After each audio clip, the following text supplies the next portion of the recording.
Hello and welcome to the very first episode of High Dive. High Dive is a series that I wanted to start that basically just talks about subjects that I find interesting just online or something that maybe you guys comment below. So if you have any subjects that you want me to talk about, drop them down.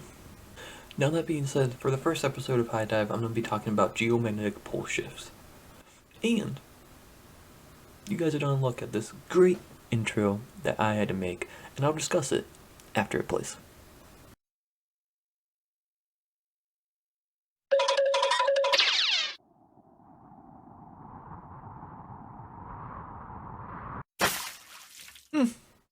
High Dive. So you may be asking why my intro video is complete dog water, and the reason is because I put on Twitter that I was looking for someone that can do animations for a series intro. If you have any suggestions of people that are trustworthy, let me know. And I was hoping that maybe someone that I know from the old Siege community would know some animation people, and I could hit them up. Well, what I got instead was 90 likes, which is above my average of 1, and a ton of replies. So I did end up reaching out to a couple of these people and telling them my thought process for what I had, and I thought I had a really cool idea. But then they sent me quotes back for multiple hundreds of dollars, which, you see that car out there? I gotta pay for that thing. Alright? I can't be spending multiple of hundreds of dollars on a YouTube series intro when who knows how many people don't watch. So that's the intro. So what is magnetic pole shift? Now this definition of a pole shift is given to us by Stephen Wagner. It says, a geological or actual shift in which the Earth's crust literally slips around its molten core, like a loose peel on an orange, altering the positions of the land masses with respect to the planet's rotation on its axis. This could happen by a few degrees or by many degrees. Now, after reading that definition, it doesn't necessarily seem like that definition is scary or that it could have a negative effect on us, but what the definition goes on to say is that Antarctica could wind up at the equator and Miami could be the new North Pole. The effects on our civilization would be devastating. Now, the crazy thing about this is that a geological pole shift is completely possible and is said to believe that it's happened multiple times in the past.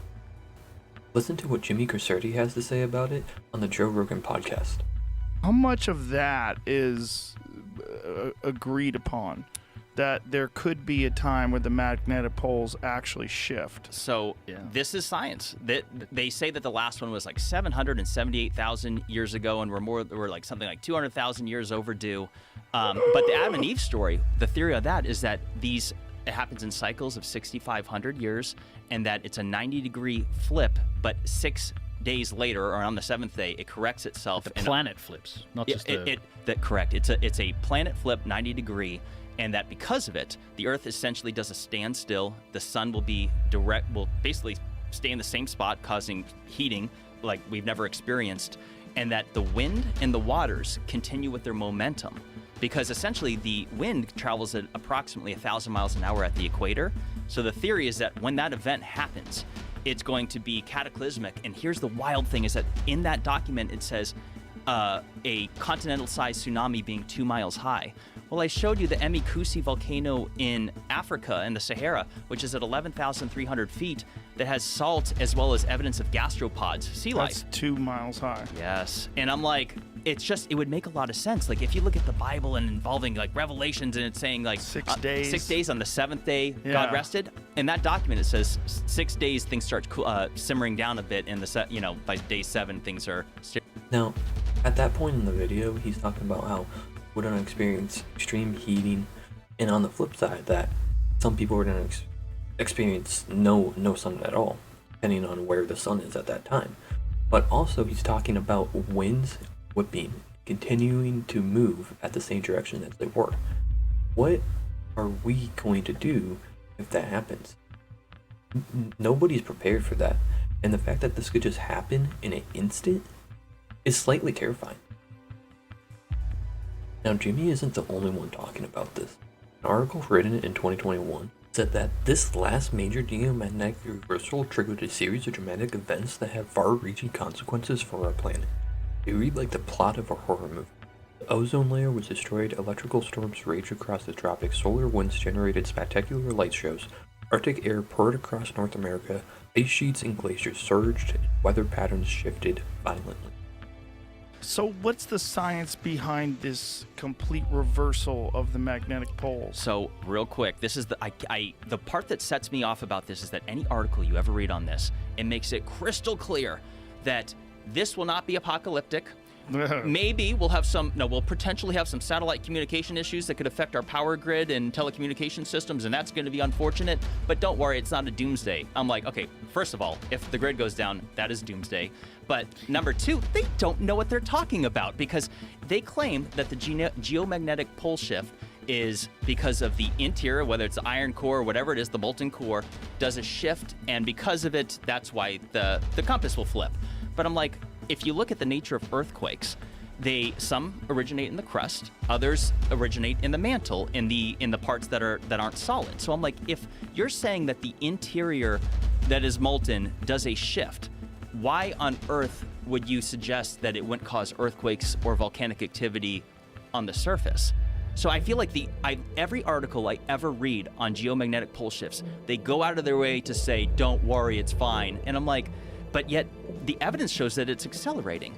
Back in just the 1990s, it was traveling, the North Pole was transitioning at 10 miles a year. Now it's at 40 or almost 40 miles. It's accelerating. And in the Adam and Eve story, it talks about, actually, no, not the Adam and Eve story. There was a documentary on Nova years ago that the evidence shows that when they've studied all the other volcanic rock for prior known pole shifts, because keep in mind, there's hundreds that are known. This has happened throughout millions and millions of years. This is mainstream science. The poles do flip.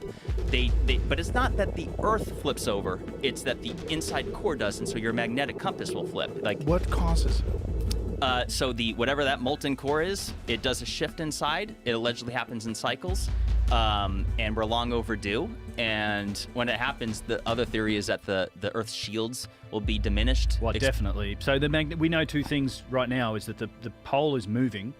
So it's off. I think it's off even the South Pole might be off of Antarctica at this point, like the magnetic south.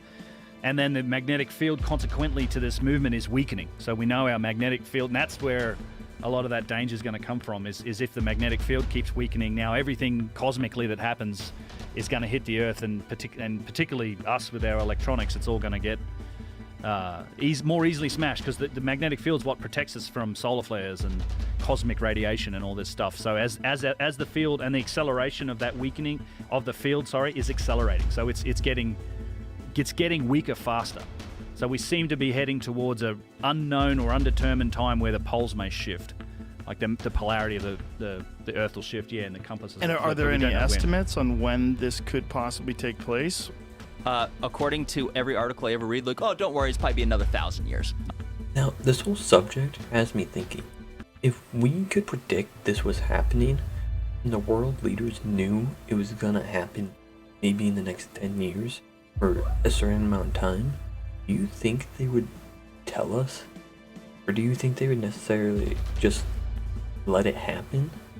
And those who survived, and those who don't. It kind of got me thinking about the movie Don't Look Up. If you haven't seen it, watching it, it's about an asteroid that's gonna hit the Earth, and world leaders deny it's gonna happen. And yeah, I don't want to tell you the whole thing, but I would recommend you look it out. Because it reminds me of something like this, if this were to happen. That is all I have for the first episode. Make sure to respond with some of your opinions. What do you think about the polar shifts and how it might affect us? And if you have something that you want me to go over next. But that's it. High dive.